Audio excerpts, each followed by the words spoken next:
Hi, I'm Ashley with Campbell. Thanks for investing your time to help your community be a great place to live. Before you watch the video, make sure to click the subscribe button so that we can help you make educated decisions as a board member. Okay, great. All right. Hello, everybody. Thanks for joining us today. My name is Will Simons, and it is a pleasure to be with you. As always, we like to do these with Campbell at least every couple months or so, it feels like. Um, so if you've been here before, you may have actually seen this class before. I think it's an excellent class. We've been teaching it for 10, 12 years or more now. And it's a really good introduction to just kind of the basics of budgeting and reserve studies. So pleasure to have you guys here today. I always like to say this little intro hello on camera in the beginning, but then I'll turn my camera off during the majority of the session today, just so everybody can focus on the slide material. I want to say thank you again to Ashley and everybody over at Campbell for putting this on. You guys are great. I really appreciate the opportunity. We have lots of clients at Campbell and lots of mutual clients and other vendors that we all work with together. So I really enjoy this relationship with you guys. The class today should go for probably a little less than an hour. I want to leave plenty of time for Q&A, although we usually have way more questions than we have time to answer them. I will definitely do my best when we get to that point. You can go ahead. I think already we've got at least one question so far. You guys can go ahead and start using that Q&A button on the taskbar to submit your questions now. And like I said, I will get through as many as I can. I guess one more bit of housekeeping. If we have any technical difficulties, if for some reason I lose internet connection or lose power here at my office, I will try to get back into the session as quickly as I can. It's only happened one time, but hopefully that was the only time. So as Ashley mentioned, we're going to have all the CAM license credit taken care of for you guys. There's no need to email me your CAM license number. That was already part of the registration for today. So we should have you covered there. Again, thanks for joining. I'll switch my camera off here in just a second, and we will get started with a little bit of introductions. Okay, so before we dive in here, I'll take a moment to introduce myself and our company in a little bit more detail. As I said, my name is Will Simons. I'm the president of the Florida office for Association Reserves. I've been with the company since 2008, and I've completed and overseen more than 3,000 reserve studies in my career. The RS after my name stands for Reserve Specialist. That's an industry-specific credential that is only awarded to people who have demonstrated their experience and expertise in preparing reserve studies.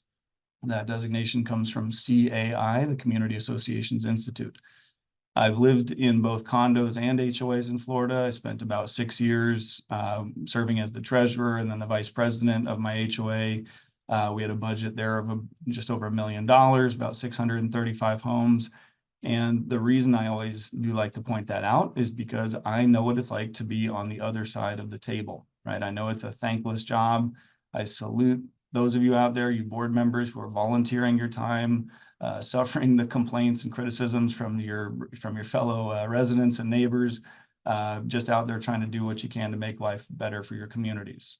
For the CAMs out there, same goes for you guys. I know it's a very difficult job, dealing with boards, dealing with vendors, dealing with residents, and trying to put out a million fires at once. So you guys are doing a great job out there, and I hope this class is helpful to everybody. All right, talk a little bit about our company. So Association Reserves is the oldest and largest reserve study provider in the US. We've been in business now since 1986.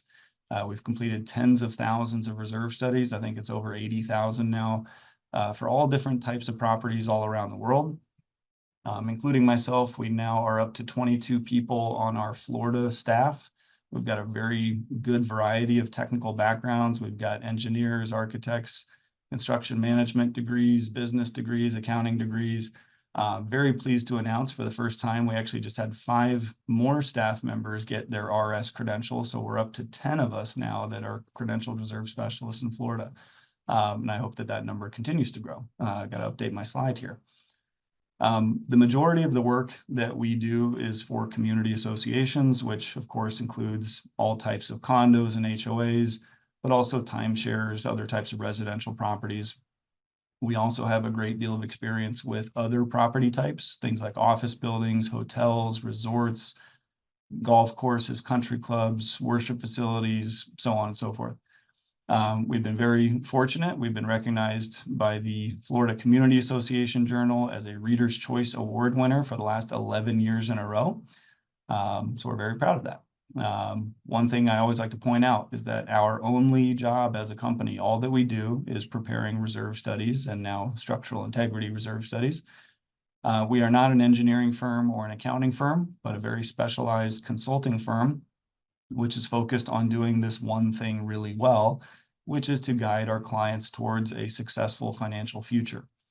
The way that we do that is by preparing accurate and reliable reserve studies that help those clients to forecast and budget for major projects. So we always think that if we do our job well, and those clients follow the plans that we design for them, hopefully they're able to reduce the risk of special assessments and bank loans and other types of financial distress. So if you'd like any more information about us, you can visit our website. Very easy. It's reservestudy.com.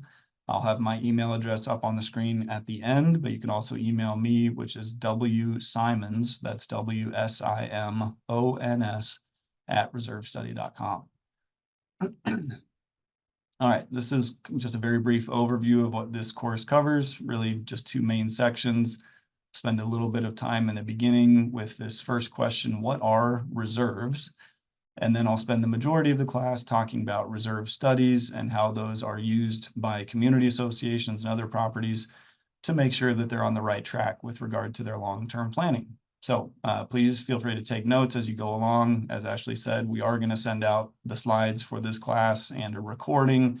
So if you happen to miss something, no big deal. You'll be able to go back and pick that up later on. But I'll try to go as smoothly as I can through everything. And again, we'll have time for Q&A at the end. So the last thing I always point at before we dive into the course here, I like to put this slide up because I think this illustrates a very common reaction or a mindset when it comes to long-term planning in associations. Okay, I see this out there all the time. Maybe some of you guys find this familiar when you're thinking about the communities that you represent. This kind of reluctance to embrace the responsibility that comes along with long-term planning, right? And I think that this guy here on the screen represents a very typical attitude that we see when it comes to thinking about budgeting and saving money in reserves, right? If you look at this guy, he's got his eyes closed, his fingers crossed, very uncomfortable look on his face. So if there's one thing that you can remember from today's class, right, it's that we all need to go out there and eliminate this mindset. Right? This is no excuse. There's no reason why this should be so painful or so difficult, right? It's our responsibility, whether you're a volunteer or a professional in the field, to educate the people around you, not let excuses get in the way, help the people that you're working with to take action, right? Help them help themselves. And hopefully this class is a good way to do that. Okay, what are reserves? If you've been in the field for a while, certainly if you're a manager or if you've been on your board for a little while, this is going to be fairly elementary, but because we've got people from all different parts of the industry here, I'm going to spend a few minutes talking about the two main aspects of any given association budget. So basically, your annual budget can be categorized into two sections. You've got your operating fund and your reserve fund. The first one I'm going to talk about is the operating fund. Right now, this money is essentially there for the routine costs of running the business of the association. These are the daily, weekly, monthly expenses for things like utilities and insurance and payroll and preventive maintenance and contracts and so on. So I'm going to use a bunch of different analogies today. The first one is that if you want to think of things in sort of more personal banking terms, you can think of an association's operating account sort of like an individual's checking account, right? Operating money is unrestricted. That means that they can spend that money on any bill that the association has to pay. And typically that money will be spent in the same year that it is collected. So what that means is that if they've designed a good budget, there shouldn't really be any substantial surplus or deficit at the end of the year, right? The theory is that you spend all of this operating money in the same year that you collect it, and that's it, right? There's hopefully not very much left over, or hopefully you don't come up short. Now, on the other hand, you've got your reserve account, and the reserve account or accounts, these are there for the long-term expenses that associations have to pay for. Now, some of these expenses may not happen for 5 or 10 or 25 years at a time, but when they do come along, these might be some of the biggest bills the association will ever have to pay. So reserve money is going to be used for things like roof replacement, painting and waterproofing, pavement resurfacing, lots of other projects that we'll talk about later on. Okay, some of the other differences between operating and reserve money is that reserve funds are restricted. That means that once you put $1 into a reserve account, now it can only be spent on some specific things, not any random bill or expense the association has to pay for. Okay, another difference is that, again, in contrast to the operating fund, reserve money does accumulate, sometimes for many, many years, building up an account balance until it needs to be spent for its intended purpose. So going back to that sort of personal finance analogy, in this way, you can think of a reserve account for a community sort of like a savings account for an individual or a family. All right, on this slide, I've included a very, very short excerpt from the Florida statutes. Specifically, we're looking at a section of Statute 718, which we sometimes call the condo statute. And what I've highlighted in red here, this is the portion of the text that talks about what associations must be reserving for. And if you look at the section, the statute requires that condo associations, all condos, must reserve for 3 things in particular. And then after that, they add in sort of this general criteria, this general definition. So the 3 things that they name specifically are roofs, painting, and paving. And then that general sort of catch-all definition at the end is, and for any other item with a replacement cost greater than $10,000. Okay, now if you're wondering how or why did they pick the number $10,000, that's a good question. We've been teaching this class for a long time, like I said, 10, 12 years or more. I've asked this question in front of lots of different people, managers, accountants, lawyers. Nobody, to my recollection, has ever had a clear answer as to why the number is 10,000, right? Why not 1,000 or 25,000? My guess is that way back when they wrote this statute decades ago, they just wanted to pick a number that sounded pretty high and say, okay, let's go along with that. The point here is that the $10,000 threshold, that number is, I think, totally arbitrary. For many associations, if not most associations out there, I would argue that number is probably much too high of a threshold to set. So as we'll talk about a little bit later in the course, I think a more appropriate way to look at this is, what is a financially significant number to my association? And oftentimes that can be a lot less than 10,000. Okay, on this slide, I've got a little portion of the statute that pertains to HOAs. The HOA statute 720 actually has even less to say about what you should be reserving for in your community. So unlike the condo statute, the HOA statute does not have any specific checklist of items that need to be included. Instead, that just has a very sort of backwards definition. It just says that there are things the association is responsible for, and if you don't have reserves, that could result in a special assessment. Okay. Now, the good news here is that there is actually a much more realistic, thorough way to go about defining what any association should be including in its reserve planning, which we'll talk about in just a few minutes here. For now, I want to have you just keep this sort of basic definition in mind. Reserve money is there for an association to collect over a long period of time for major repair and replacement projects. Now, it's important to notice what I did not say. Okay, I did not say that you could spend reserve money on capital improvements, on paying an insurance deductible, or really any other purpose. I'll give you an example. Let's say there's an association out there that does not have a playground, let's say it's maybe a 55 and over community, and we've got lots of grandparents and lots of grandkids coming to visit, and everyone agrees, hey, might be nice to put in a playground here. That might be a perfectly worthwhile thing to do, but they could not use reserve money for that. The reason is they are adding a new element to the association. Okay, that would have never been considered in any of their prior reserve budgeting. So any prior reserve money collected was done without ever taking that new cost into account, right? It was there for repairing and replacing the other things that already did exist.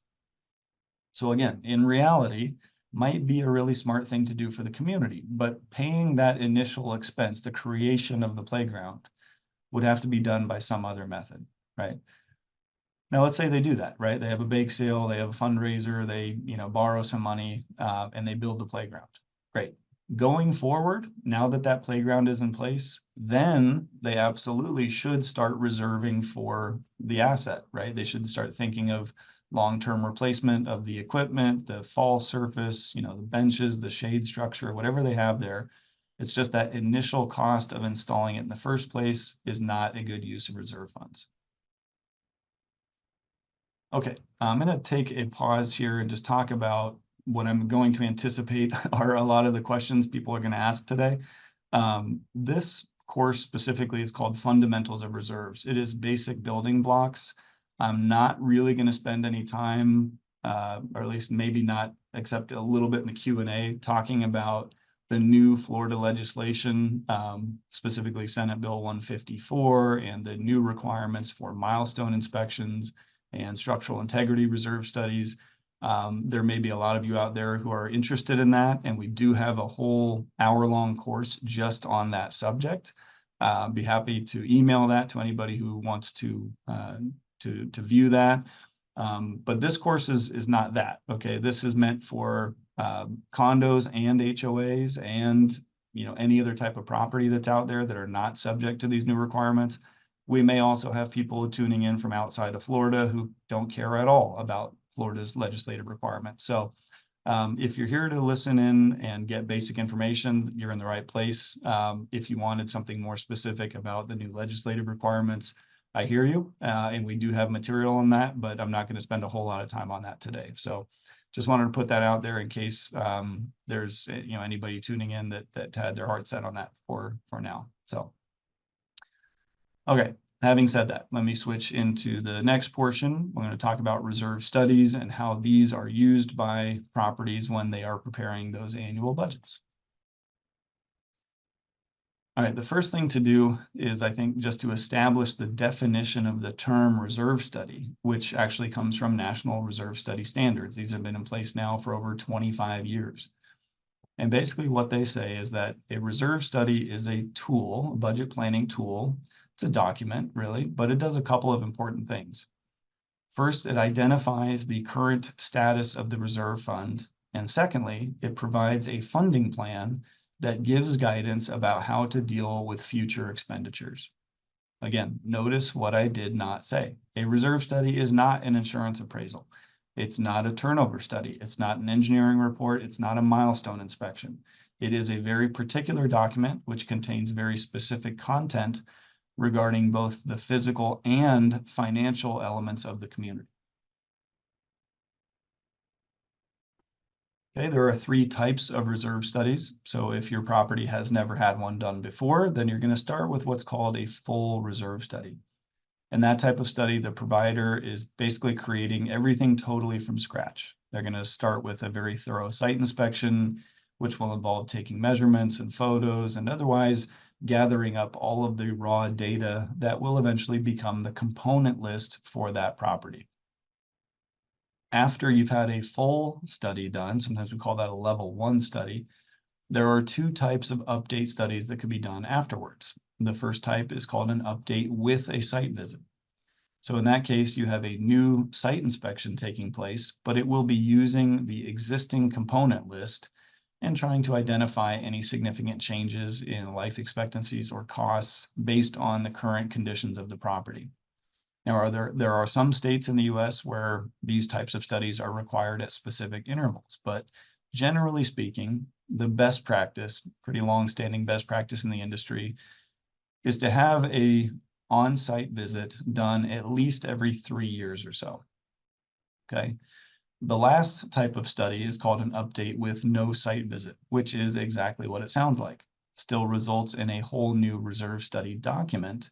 But in this case, instead of conducting a new inspection, the provider will be just corresponding with the board, with the manager, to find out what projects have taken place or what new information has become available since the last time they were on site, right? So, as kind of a sequence, you might consider doing an update 1 year and an update with a site visit 1 year, and then the year after, or maybe 2 years later, consider a no site visit update. Those are going to be a lot less expensive, simpler process.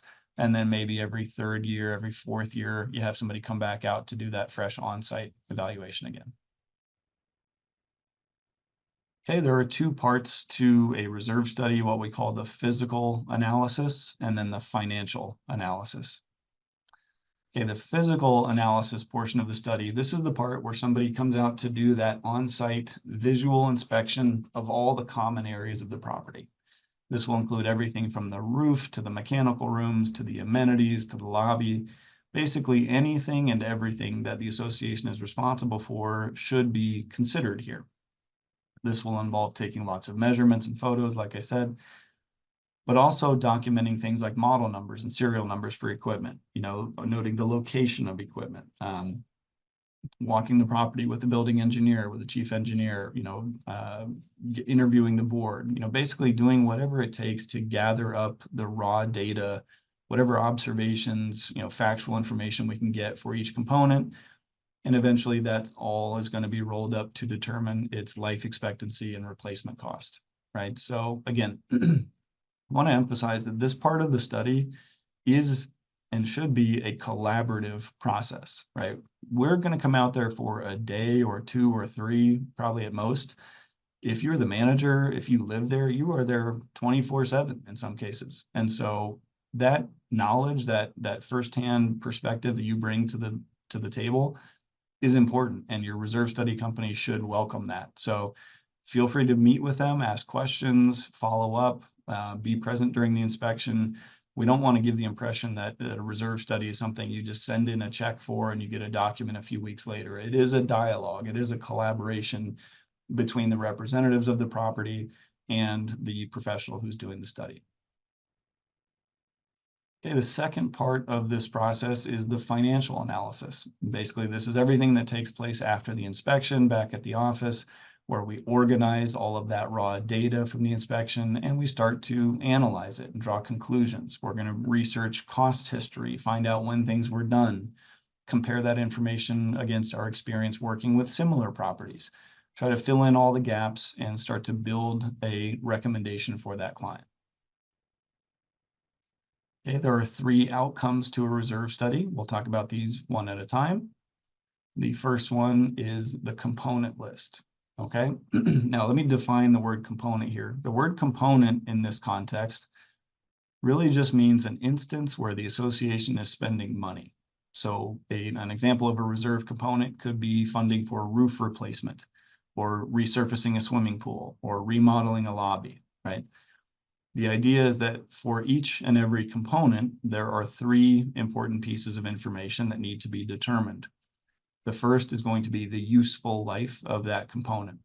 Now, what I mean by the term useful life, sometimes we abbreviate that UL, is its overall lifespan, right? How long is it going to be in place, serving its function from start to finish, either from when it was originally installed or when it was most recently replaced until that will need to be done again. Okay, the second estimate here is the remaining useful life, sometimes spell that out, RUL.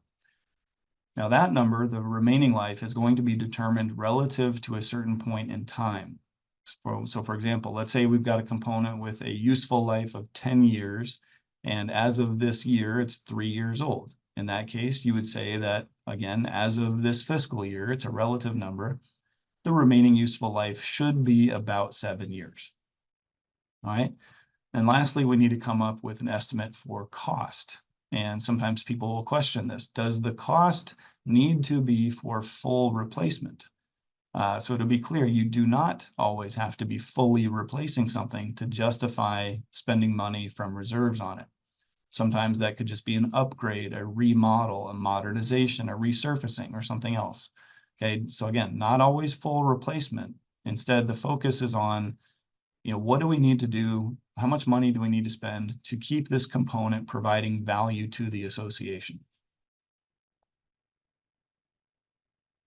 Okay, kind of a lot to cover on this one. So at this point, if you're wondering how do we determine what belongs on that component list, this is for you. Okay, we talked earlier about the Florida statutes and what they have to say with respect to reserve budgeting, but right now I'm going to give you a little bit of a different approach. Okay, so most professional reserve study providers out there will be using this test, right? This is a 4-part test. In fact, we recently condensed this down to 3 parts, but the spirit of it is effectively the same. And again, this comes from National Reserve Study standards. The reason I like this is that it's a more open-ended definition of what a reserve component should be. And the beauty of the test is that it can be applied to any different type of community. Okay, so I was training a new staff member the other day, and I told him, somewhat jokingly, you could blindfold me and take me in a helicopter or drop me at any property in the country, hand me a sheet of paper and say, start building a component list. And knowing nothing else about that community, I would just start walking around and applying this test. Okay, so let's walk through what these 4 parts mean. Okay, the first part is that the component in question has to be the association's responsibility, which seems pretty straightforward. An example of something that would fail this part of the test very often would be the windows and doors in a condo building, right? So I would say at least 99% of the time, in my experience, governing documents for a condo will say that the individual owner is responsible for replacement of their own windows and doors. So if that's the case, there's no need to include them in the funding plan for the association. If you've got an HOA where your roads are maintained by the city or by the county, obviously should be no need to include any funding for repaving the roads. Okay, the second part of the test is that the component has to have a limited useful life. So in our world, we typically don't use the word forever, but if something should last indefinitely and there's no timeline where you would expect to replace it, then most likely it shouldn't be considered in your reserve plan. So as an example, think of something like the foundation of a building, right? The electrical conduit inside the walls, right? These are things that should last the life of the property, however long that may be, and therefore you're not going to be actively funding for their replacement, right? If something like that fails, it's probably more likely that the whole building's falling apart and some developer is going to come down and knock down the property and build something new in its place, okay? The third part of this test, I think, may be the most complicated, which is that a component has to have a predictable remaining useful life in order for it to be appropriate to include that in the reserve plan. The key word here is predictable. And to be more specific, what I mean is predictability in terms of scope and frequency. Okay, what we mean by scope is that if you can't reliably predict how much money you'll spend on something, right, or how often, then it's probably not a good idea to handle it through reserves. So a very, very common question we get, many associations out there will ask, can we include our insurance deductible as a component in our reserve schedule, right? That's a really big number, and we're scared that one day if we have to pay that, it's going to be painful. So we would like to list it as a reserve component, start saving for it. Okay, I understand the feeling there, but the response to that from us is going to be, okay, well, if we list it in your reserve schedule, I have to assign it a useful life. In other words, how often, what is the frequency is it that you will have to pay that deductible, which of course nobody knows, right? That's the whole reason we have insurance in the first place. The expense will come as a surprise. It's going to be the result of a natural disaster, a fire, a hurricane. And for us to make some kind of arbitrary prediction about how often that might occur is really kind of getting away from the purpose of this exercise. Okay, now that's not to say that we don't recommend that you have some kind of plan in place, right? It's Florida. There will always be more hurricanes coming over the years. The problem is that we just don't know how often or how severe they might be. And so there's really no way for me to tell a client how often they'll have to pay that deductible, right? In this case, whenever we get this question, what we often tell them is, it might be a good idea to have some kind of third account, right? I talked earlier about the operating account being for routine expenses. We're talking now about reserves and all the components that meet those criteria. In addition to those, maybe it's a good idea to establish some kind of emergency fund, maybe an emergency line of credit, some hybrid of the two, that you have available to the association in the event you need to pay for your insurance deductible. Okay, the problem, again, just with listing it as a reserve component, is that once you do that, once you assign a number to it, you're going to base your funding calculations off of that number, off of that timeline of expenses. If those expenses don't fall in line with reality, then all those calculations are thrown off, right? If we just made a guess, if we assumed a useful life of 10 years for paying your deductible, I'm making a bet that you'll get a major hurricane every 10 years. But as it's happened before, what if you get 3 storms in 5 years? And your expectation is that your reserve account can pay that deductible each and every time. Well, in that scenario, what happens more likely is that you're going to pull money away from other reserve components that do have a predictable lifespan. That will more than likely result in you needing a special assessment to make up for the shortfall. So my advice would be avoid that entirely. Don't list it as a reserve component. Put away some money in a separate emergency fund or savings fund, get a line of credit from a bank. Right now is a great time to do that. We're here in March, okay? It is not hurricane season. There's no storms bearing down on Florida right now. Go talk to your banker, secure that line of credit now, maybe start making that emergency plan now so that you're not in line with 10,000 other buildings in the aftermath of a hurricane, okay? The last criteria on this test here, what defines a reserve component, is does this component represent a significant cost to the association? Now, I talked earlier about that statutory number of $10,000, but again, remember my point of that is somewhat arbitrary. In our experience from most associations out there, we would set that threshold a lot lower. Now, the advantage to doing it that way is that, yes, you will have more components listed in your reserve schedule. But the benefit of that is that it takes the pressure off of the operating budget, which would otherwise have to absorb those costs when they come along. Okay, so think about a small association out there, right? Maybe they have 6 projects that cost $5,000 a piece. Technically speaking, legally speaking, they would be totally compliant with the statutes if they left those out of their reserve plan because individually they cost less than $10,000. But let's say that all 6 of those projects happen to occur around the same time. Do the math. In total, that's a total expense of $30,000 that they're now trying to squeeze into the operating budget, right? Now, if this is a small community or if they have, a really tight budget, they might find themselves in a tough situation, maybe even needing a special assessment. But if they had listed those in their reserve funding plan, now they have the ability to spend reserve money on those things. Hopefully it's less disruptive that way to the community. So the point here is that there is, in my opinion, no one number that is appropriate for any and all associations. $10,000 is a good starting point, but you might want to consider using an even lower number than that.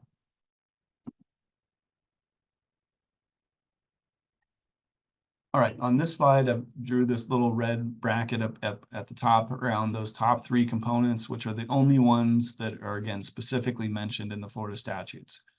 But if you look down the rest of the list, you'll start to see a lot of other components that we routinely include in a reserve study. So I wanted to get you thinking here. If we just go by the statute and their definition of anything over $10,000, the problem that I think we run into a lot is that a lot of volunteers out there are not aware of how much things cost, especially in this day and age. So I just want to give you some perspective here. If we're dealing with a pretty small, simple townhome style association, maybe we end up with 15 or 20 components on their reserve schedule. If you are in a high-rise building, any sort of luxury property, even a big HOA with a big clubhouse and pool and spa and tennis courts and all that stuff, it's very easy that we're going to have 50, 75, 100 plus components.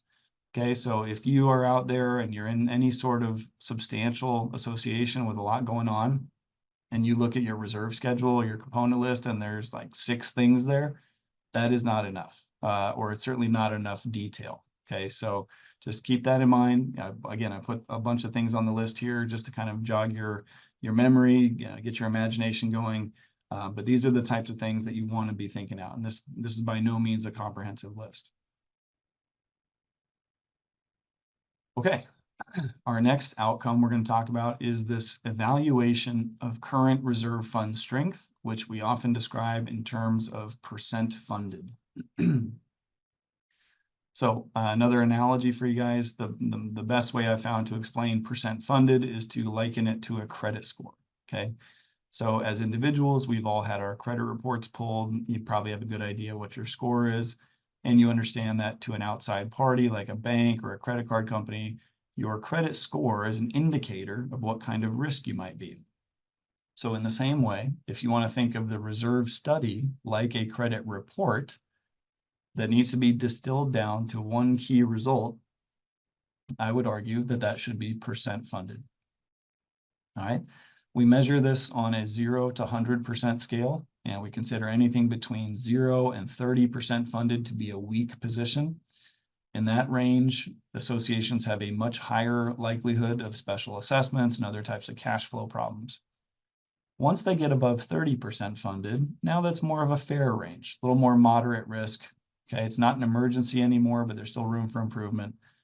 Where you really want to be as a community is above 70% funded. That's where we see the lowest statistical risk of those types of problems happening. All right, I've talked about percent funded now just as a concept, but let me walk you through the steps of how to calculate it. It's a pretty simple idea. All we're really doing here is looking at how much money an association has at one point in time and comparing that amount against how much money it should have at the same point in time. I'm then just going to express that comparison as a percentage.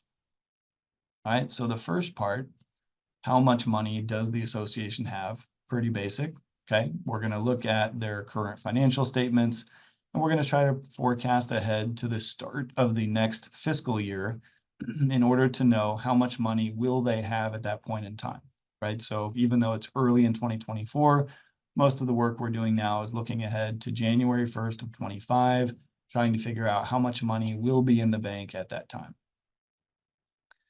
The next thing to do is to compare that amount against how much money they should have. Okay, now this notion, this concept of how much money they should have, we calculate that as an amount that we call the fully funded balance. Okay, now just to be 100% clear, the fully funded balance is a theoretical number. Okay, and the way I like to put this one in perspective is to frame it as a question. If I told you that there's an association out there with $50,000 in reserves, but I haven't told you anything else about the community, is that meaningful? Have I really told you anything, right? And we'll hear this kind of thing all the time from board members. Somebody would come up to me and say, I think we're doing great. We have $900,000 in reserves. And I'll say, great.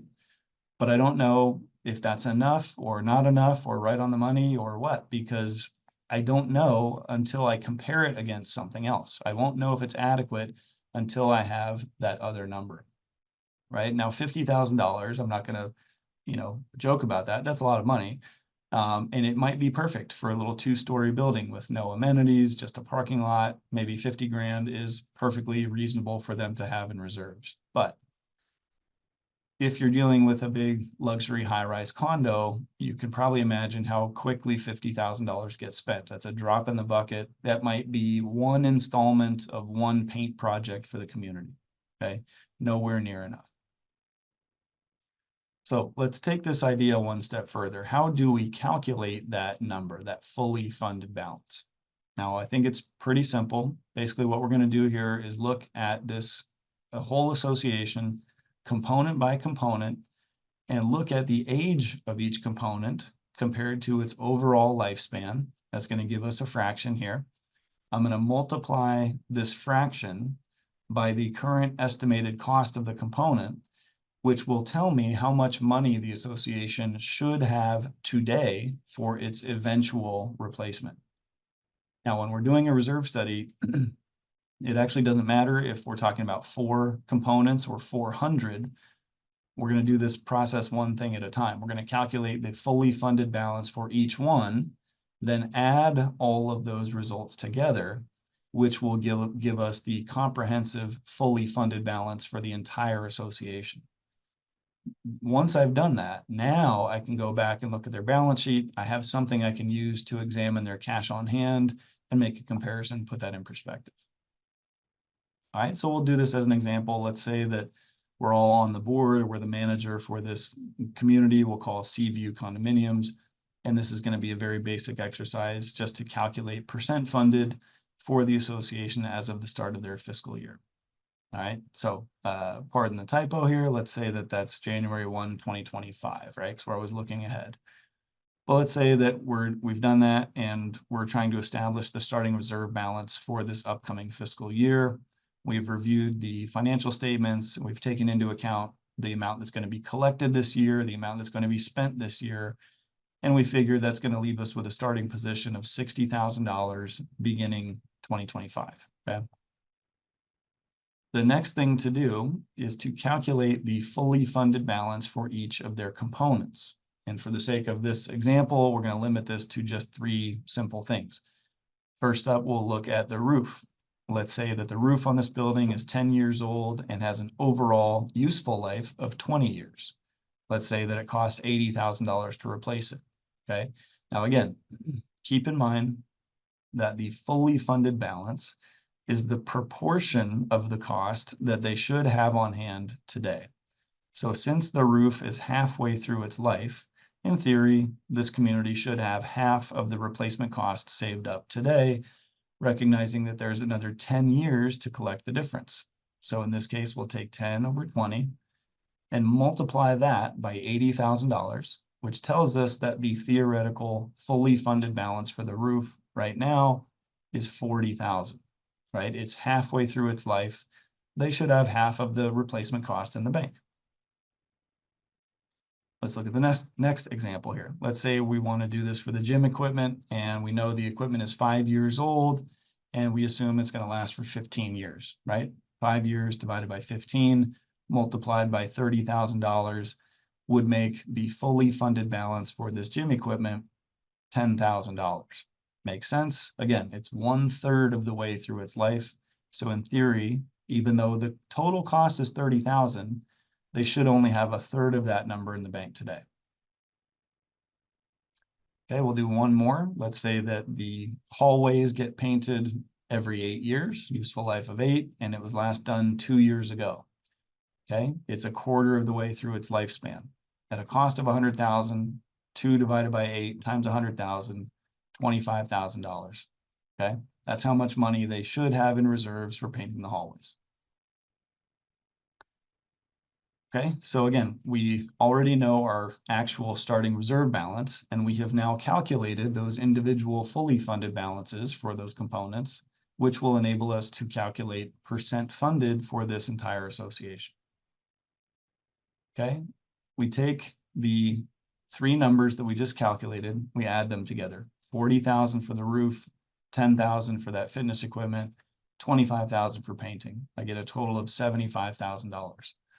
Now that I've done that, okay, I can look at that cash on hand, take 60 divided by 75, and determine that this community is 80% funded, right? Not a bad place to be. Okay, we got about maybe 5 slides left here, but there's a couple important points to close with here. So before we move on, I want to talk about how we draw some important financial conclusions about associations based on these levels of percent funded. Okay, so what you're looking at here is the result of a very large internal analysis that our company did quite a few years ago.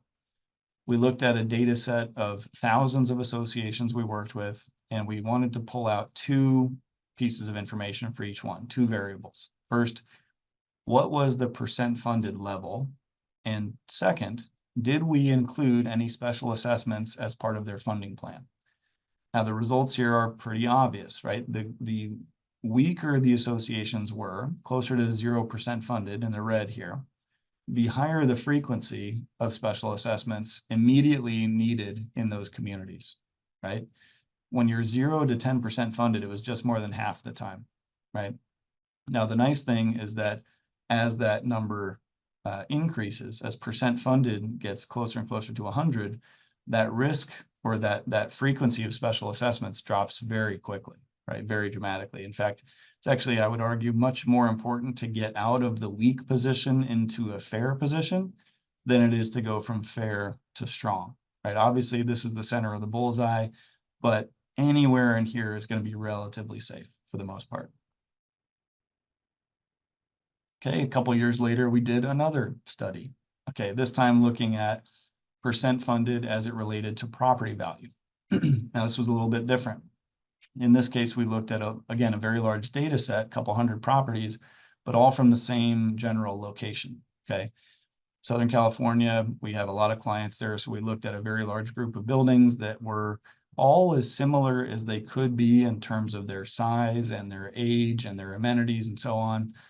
And what we tried to do here was measure the market value of the homes in those communities and those buildings, and then look to see, was there a difference between them in terms of property value that you could tag back to the percent funded level for the association, right? If the association is in a better financial position, does that translate down to the unit value? And the answer was yes. I'll show you how that worked, right? So the first thing we did was set kind of a baseline.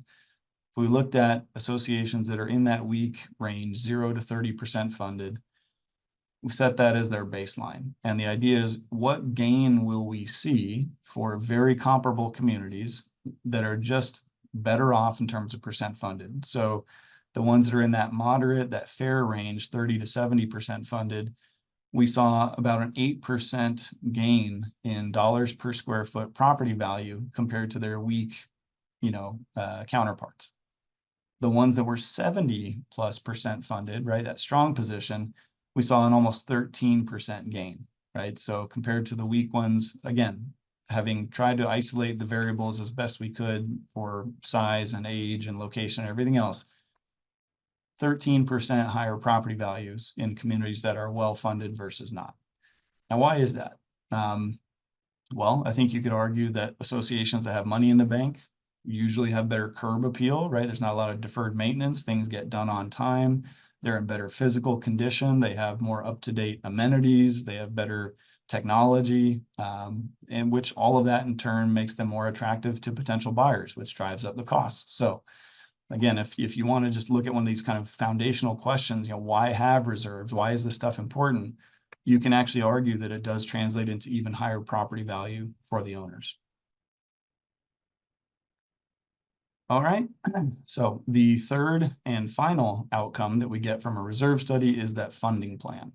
Now, if you think about the first two, we talked about the component list, which is essentially defining what it is that you're reserving for, what are the values for all those things. Then we talked about percent funded. That tells us financially how prepared this community is as of today or as of a certain point in time. But once you know those two things, there's one more question to answer, which is, where do you go from here? All right, so one of the first things that we will do when we're designing a funding plan for a client is to look at their current budget, right? What happens if they just stay with their current plan? What if they don't raise reserves at all? Will that be sufficient over time given their future expenditures? Now, if it's obvious that that existing amount will not be sufficient, then we have to recommend some changes, okay? Two of the other points we want to make here, the funding of reserves needs to be consistent with the timing of the overall assessment. So for example, if you have monthly dues payable to your association, there needs to be a monthly reserve contribution. I believe by law, by statute, that has to be within 30 days. Another way of looking at, in other words, is what you cannot do is just operate throughout the year, hoping that at the end of the year, there will be some kind of surplus in the operating budget. You'll transfer that to reserves and pat yourself on the back and say, look, we funded reserves this year. Okay, it just doesn't work that way. It's supposed to be an ongoing proactive plan. Now, the last point to make on this slide is that in those cases where historically the reserve contribution rate has not been sufficient, right? If an association is in really bad shape, unfortunately, there might need to be a special assessment as part of that funding plan, right? Now, I've been saying for years now that in most cases, there's really nothing special about a special assessment.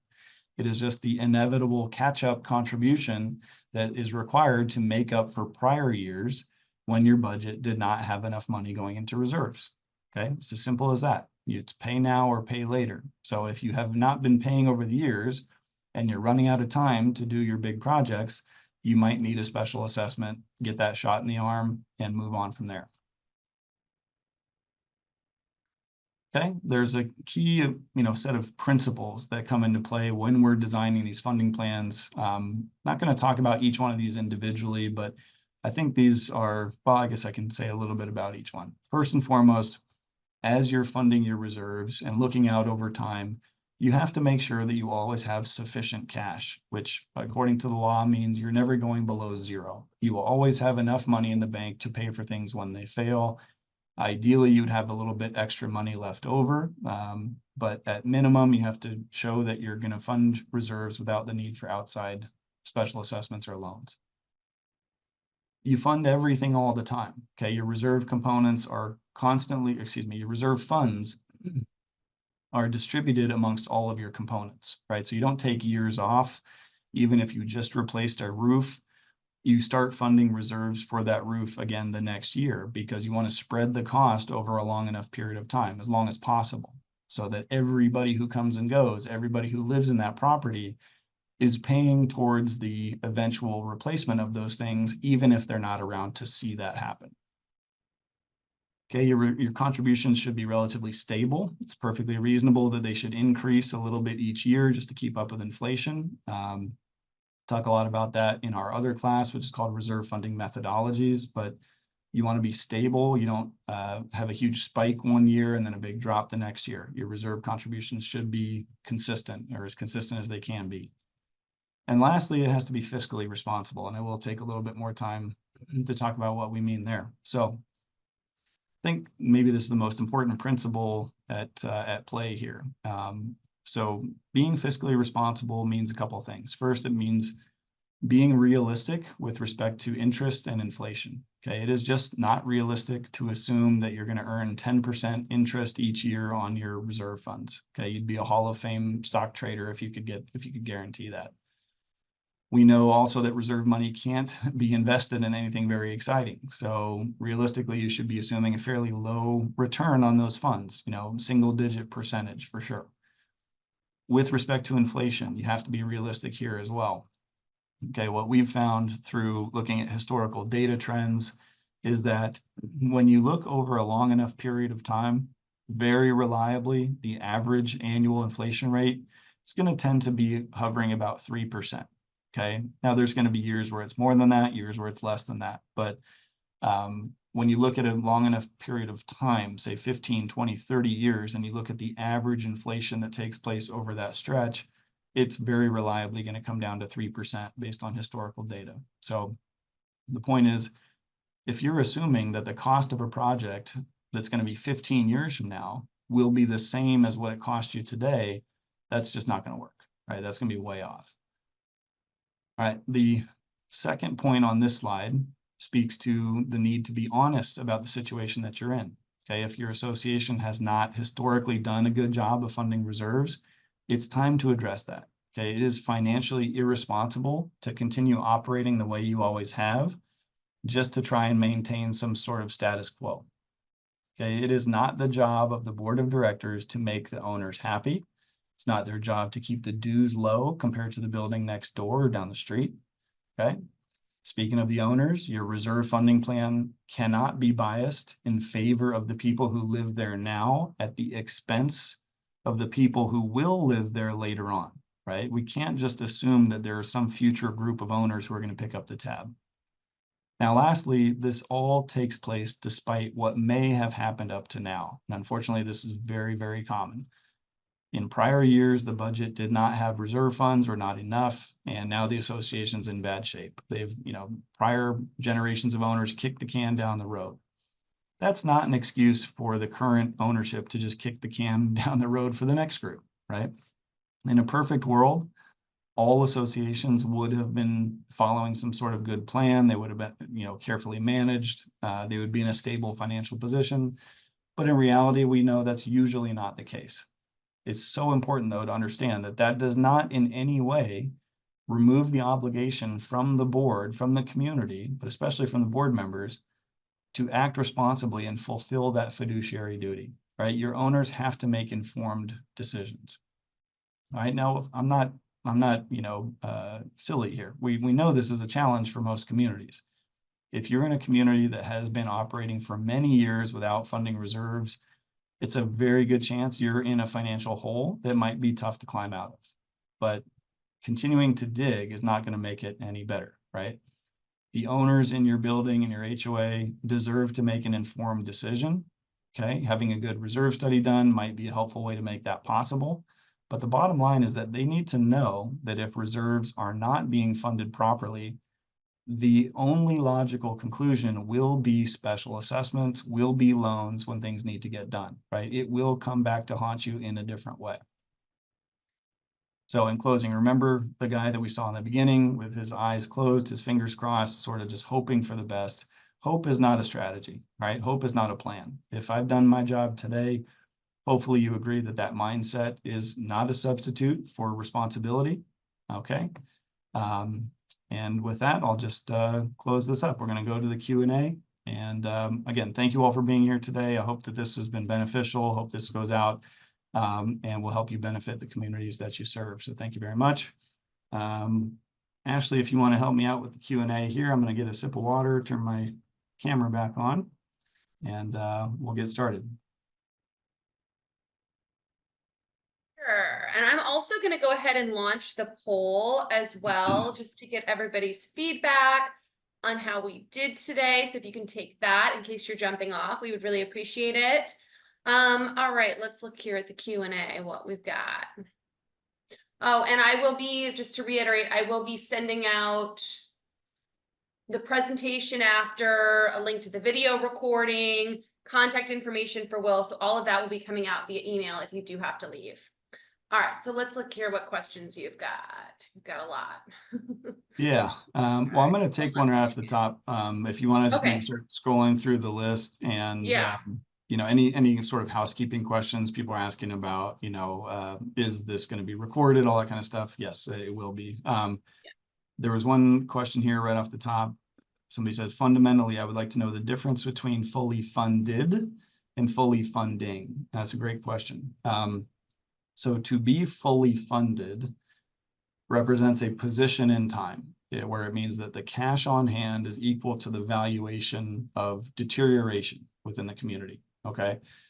So it's a position. Fully funding is the ongoing act of trying to get to that position, right? So you set a target. If you're not fully funded now, and you want to become fully funded over time, that's what you do. You budget properly, and fully funding the reserves responsibly will get you to that position over time.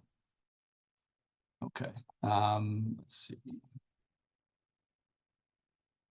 All right, and before I dig too deep into these, a couple of points to make. First of all, I'm not an attorney. If I will not be giving any legal advice here today. None of this should be construed as that. And if there's any specific questions that would require some level of detail that I don't have, if we would have had to have done a reserve study for you to understand the context, I probably can't answer that here. We've also got 90 questions open right now. So I'm going to pick and choose and try to answer as many as I can that I think will be relevant for the largest amount of people. Feel free to continue asking questions, but apologies if I don't get to yours. I'm going to try to keep this as beneficial to the largest number of people as we can. So let's see.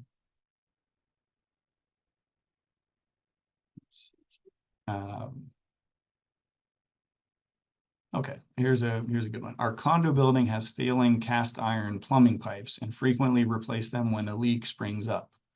We also have kitchen drain lines with similar age-related cast iron issues. Can the reserve fund for plumbing be used for plumbing pipe repair? And if so, when can these repairs be paid for? Meaning, can we do it now or need to wait until 2025? Yeah, so a couple points there.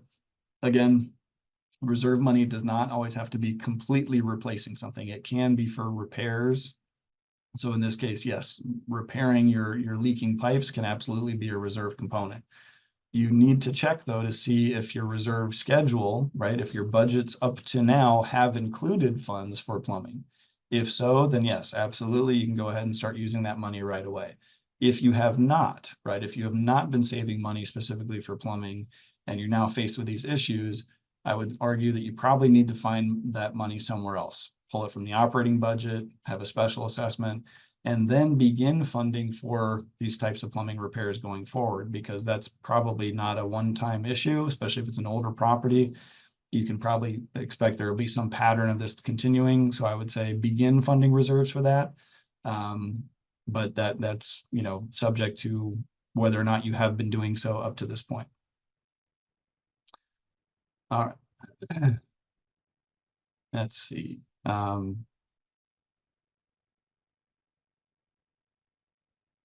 In my opinion, what percentage of the fully funded balance should be in the bank? All right, so really that's just asking what's a good level of percent funded.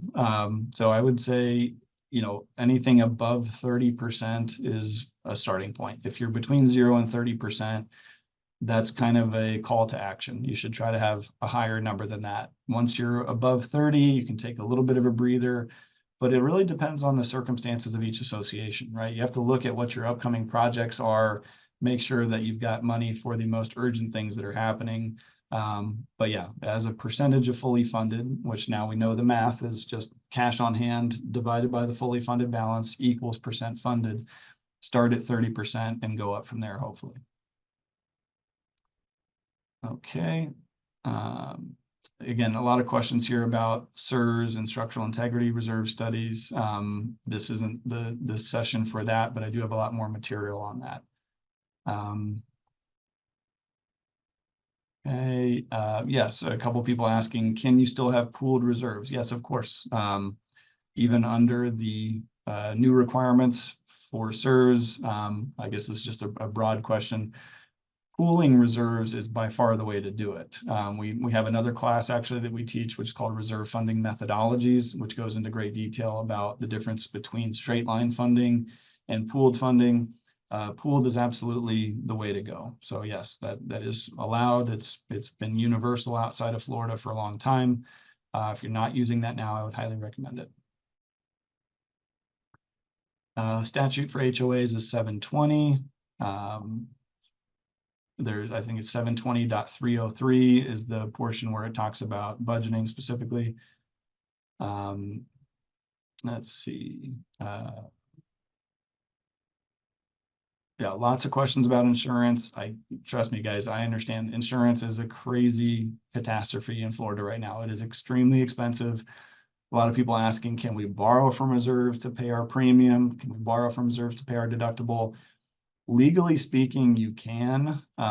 You can have a vote of your owners to use reserves for a non-scheduled purpose if you really have to, but it's really not the best way to do that, right? Yeah, I understand it's a big number and it should be budgeted as such in the operating budget, right? If your premium's going up, even if it's going up dramatically, unfortunately, you need to pass that cost straight down to your residents, right? The goal here, again, is not to keep the dues low. You have to keep the dues appropriate to the expenses of the association. And if one of those expenses, namely insurance, is going up, then your budget needs to go up accordingly, right? There's no, sleight of hand trick you can do here to avoid that. If you borrow from reserves and pay it back within the same year, are you really accomplishing anything? Now you're just tying up money that maybe needs to be spent for reserves that year. So, again, just take it straight down to the bottom line. You might need to raise your dues to pay for your insurance bill. That's a fact of life these days.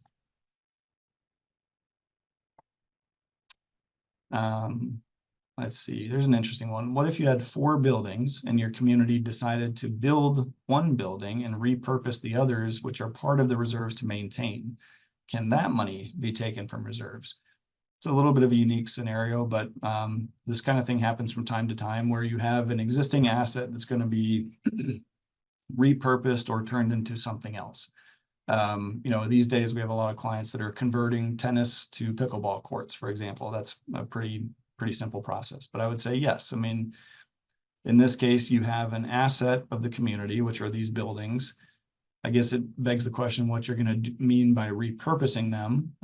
But presuming that they have roofs and paint and air conditioning units, and you've been saving money for those things, and you're going to use that money for repurposing them, or possibly, I guess, that may stop where you're talking about building a new one. I don't know that you could build a new building using reserve money that was meant for something existing, but you could certainly repurpose the old ones with that reserve money, if that makes sense.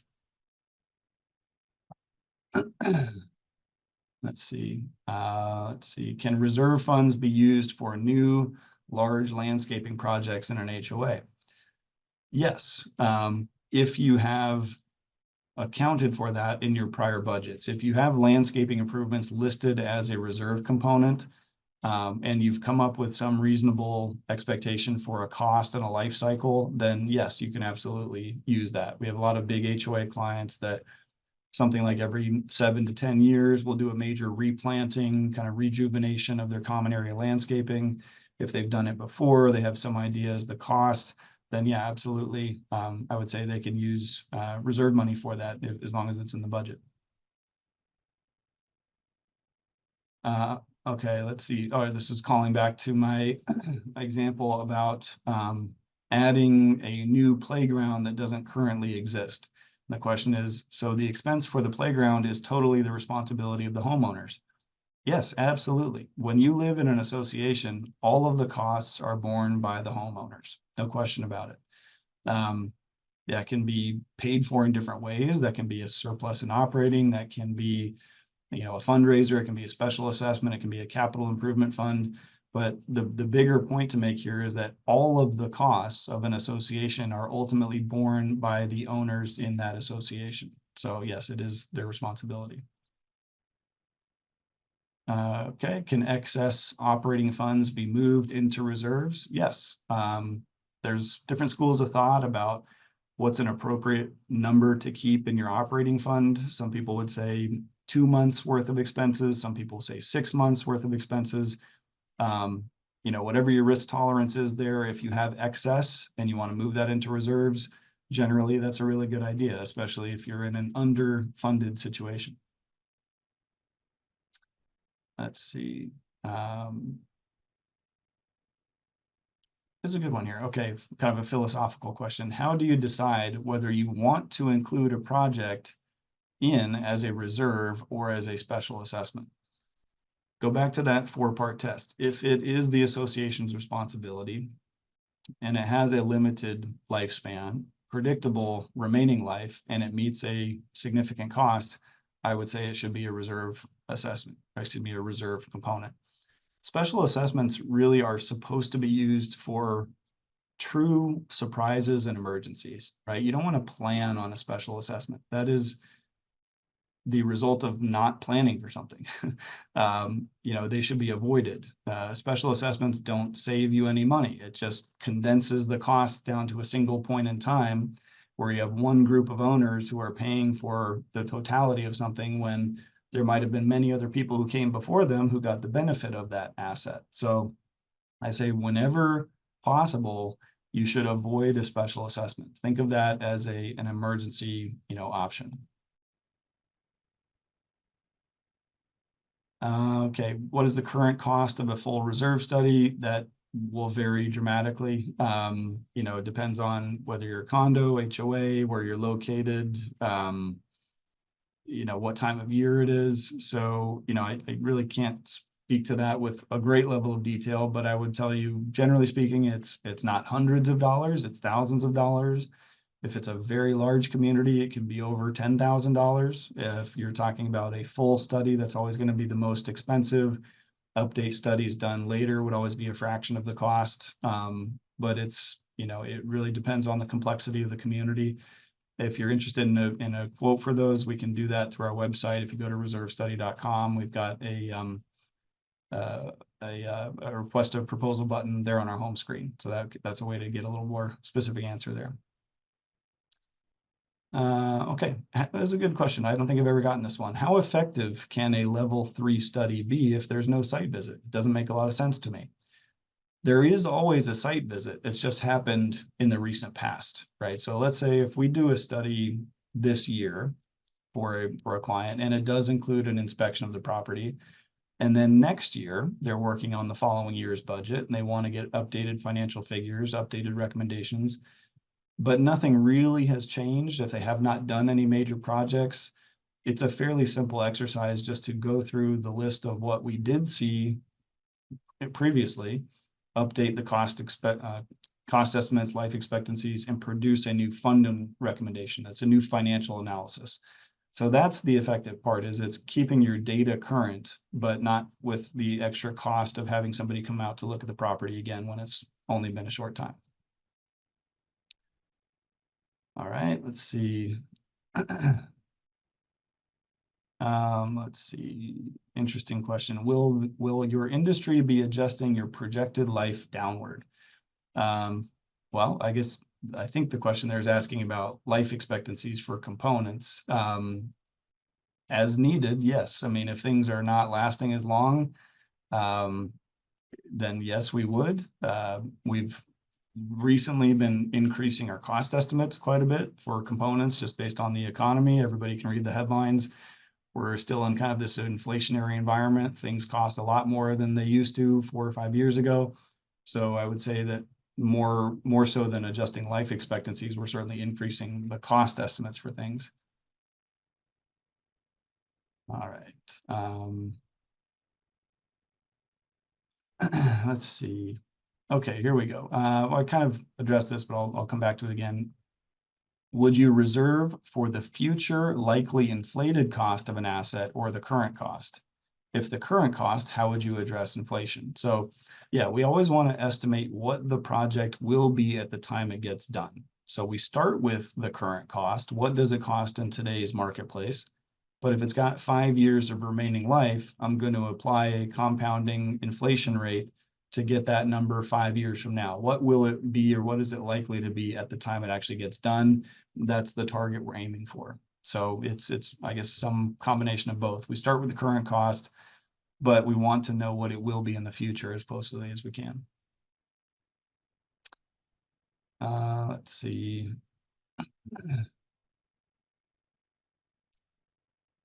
If an HOA acquires a line of credit at a bank for an emergency, as suggested in the webinar, and uses it, isn't that putting all the homeowners in debt? No, it'd be putting the association in debt, which is its own financial entity. I guess you could argue that may pass through in some way to the owners there, but owners come and go, right? If somebody sells their home and moves out, they are not part of that association anymore. The new person buying into would become the new member. So the debt wouldn't travel with the owner, right? The debt is in the name of the association. Now the association is going to ask the owners to pay it down. So in that way, they're going to pay for it through their assessments. But the debt of the association, I can't think of an example where that would show up on some individual's credit report, for example. Okay. Many residents vote to waive reserve requirements. When, if ever, do you recommend it? Never. It is never a good idea to waive reserves. If you do that, you're just digging into a financial hole. You're going to have to make up for that time, later on. If you've got a component that lasts for 10 years and costs $100,000 and you don't fund for it for the first 5 years, it's still going to cost $100,000 when it comes time to do it. So now you're just condensing that window of time where you have to raise that money.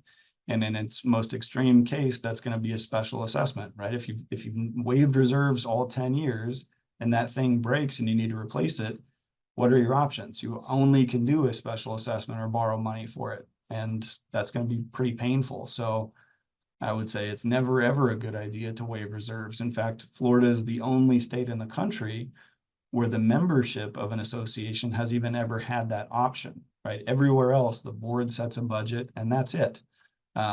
There's not this second, stage where the owners get to vote and waive that, vote to waive it or underfund it. So yeah, absolutely never a good idea to waive reserves, bottom line.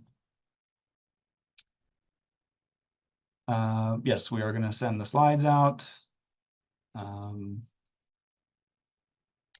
Let's see, is the interest earned on individual reserve accounts in an HOA in Florida required to remain in the account that earned the interest? To my knowledge, yes, but that may depend on whether your HOA has statutory or non-statutory reserves. Generally speaking, the answer is yes. Interest earned on reserve money should stay in the reserves and become available to help pay for projects, right? Every dollar that a bank pays you in interest is a dollar you don't have to collect from your owners. So think of it that way. All right, let's see. Sorry, lots of kind of specific questions here that I wouldn't have the answer to unless we did a study. Where can you invest reserve money? Somebody says, can reserve funding be invested in money markets or certificates of deposit? I believe so. Better question for a CPA or your financial advisor, but from my understanding, the rule of thumb is that you can't put the principal at risk, right? If there's a chance you can lose money, you should not put it there. You can't go out and buy a Bitcoin with your reserve fund, right? You can't go out and invest in some tech company or something like that. It's very boring, bland investments. And the reason for that is just to protect the assets of the community, right? We don't want to suffer any losses there. Okay.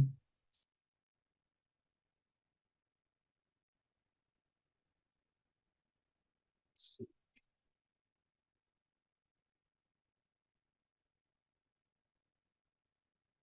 Question here, if your HOA decided to have a pooled reserve account, and to use your example, they decide to build a playground, can they pay for it from the reserve account? No, because the pooled reserve account is still going to have a schedule of things that are in the pool. And that schedule of things can only include existing components, right? So roads, gates, clubhouses, tennis court, swimming pool, all the existing assets of the community should be funded through that pool. But creating something out of nothing, building a playground, cannot be paid for out of that pool of funds, right? It's really important to understand a pooled reserve fund is not a slush fund. It's not just a general savings account that you can use for anything that you want. It is reserve money. It is restricted. It is only to be used for existing things. Let's see. Let's see. Okay, I like this one. Can you discuss the impact of moving up a repair from the planned or useful life timeline? Right. So anytime you're moving something forward in time, that usually will mean that you need to start saving more money for it, right? So, try as we might, and any professional will tell you that a reserve study is not a perfect exercise.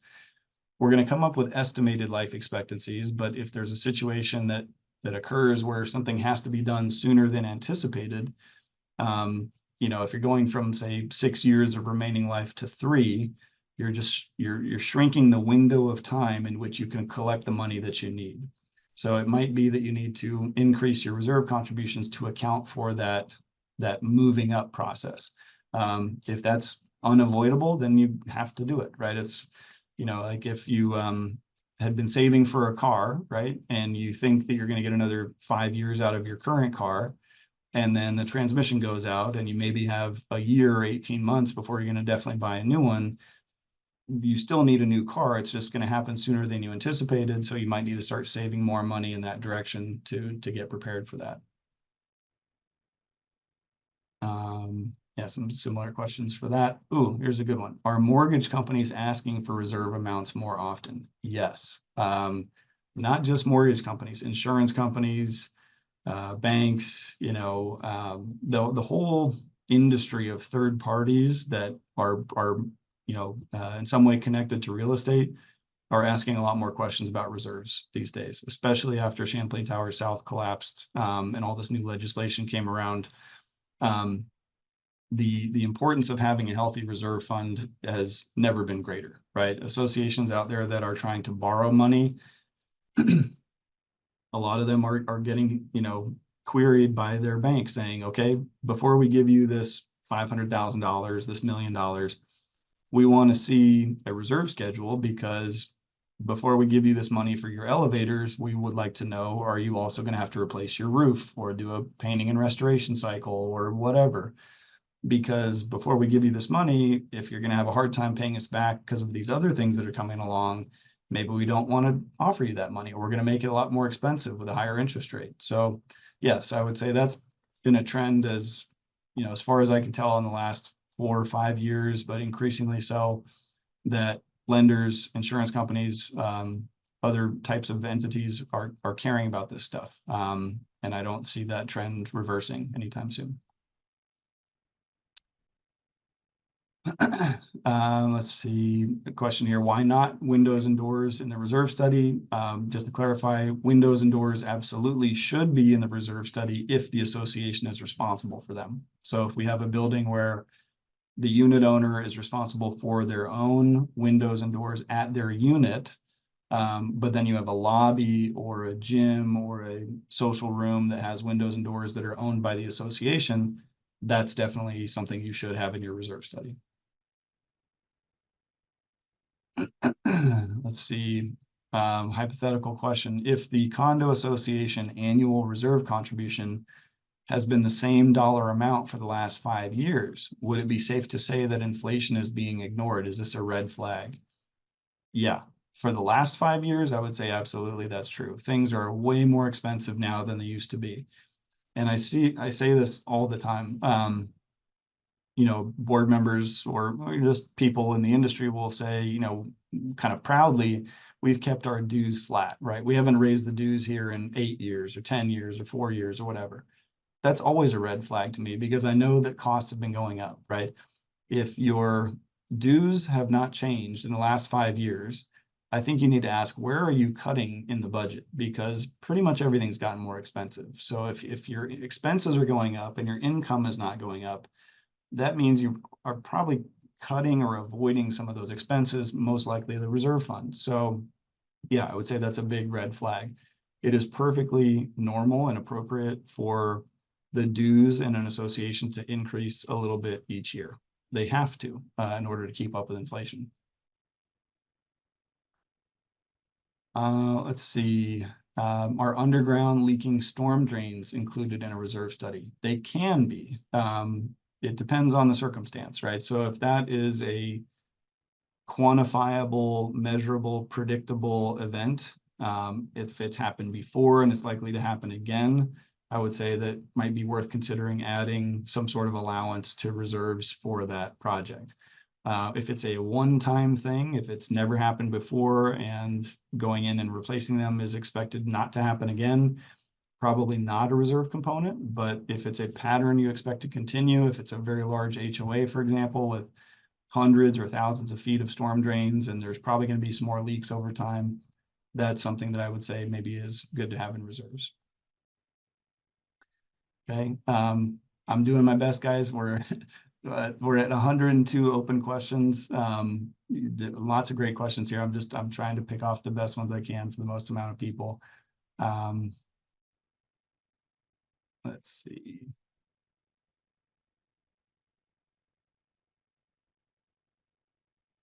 Let's see. Okay, can you borrow reserve cash to pay for an operating item and pay back during the year? Again, legally, technically speaking, I believe you can. It's considered a non-scheduled use of reserve funds, but you shouldn't. I would say the better scenario there is to do a special assessment. Leave your reserve money alone, leave it for the things it was intended for, pass that special assessment, because otherwise you're just borrowing from Peter to pay Paul, right? You're going to have to then special assess for reserves at some point in the future for all that money you took out. Let's see.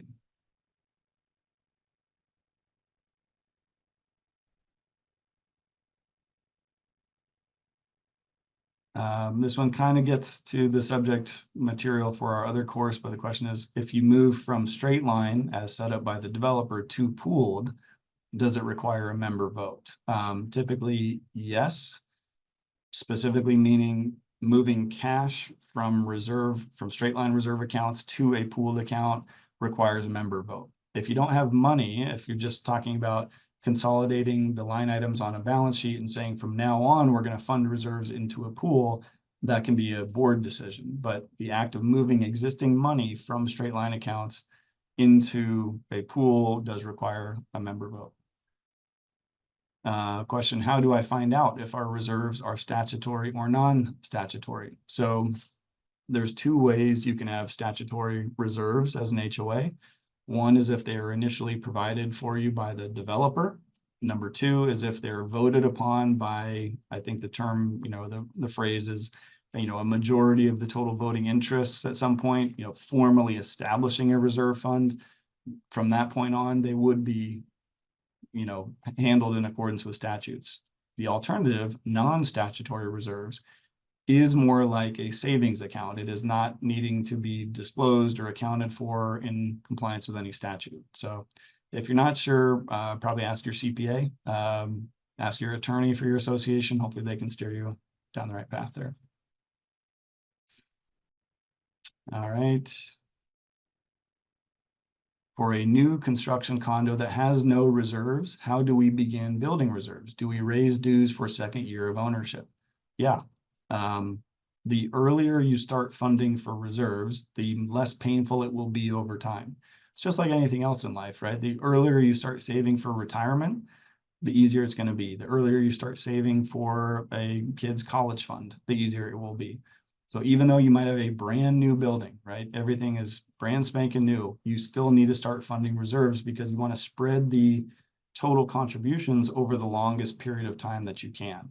One of the whole ideas behind all this is you want to get every owner who comes and goes in the property to be paying into reserves during the time that they live there, right? So even if somebody is an original owner and they only live there for 5 years, maybe they don't see any projects actually get done during that time, but they will have enjoyed the use and benefit and value of all the components of the property for those 5 years. Those things are deteriorating over that time. And so they should be offsetting that deterioration with a reserve contribution, right? So in my other class, I'll make the point, and I'll make it here, which is that don't think of reserve money as saving for a future project. Think of it as paying a current bill in this fiscal year. And the bill you're paying for is the cost of deterioration. That way, when everybody does that, you're constantly funding reserves and you're constantly paying that bill and accumulating that money so that when something really truly does reach the end of its useful life, you have accumulated for all the cost. And everybody who came and went from the building has played a part in that. So, that's basically it. That's, the fundamental concept behind reserve funding is you have time and money, right? As components age, your reserve contributions should be keeping pace with that, right? As components lose their physical lifespan, your cash on hand needs to increase. Almost keeping that in balance is the magic of funding reserves. When you do it effectively and appropriately, it's no big deal when something fails because you will have been accumulating money all along. So, all right. Apologies to those that we didn't answer. I really do appreciate everybody being here. We still have hundreds of people that are signed in. Thank you very much, but we are out of time. So Ashley, I don't know if you have any closing thoughts. I'll just say thanks again and look forward to the next one. So Thanks for watching. For more great educational content, click the subscribe button now.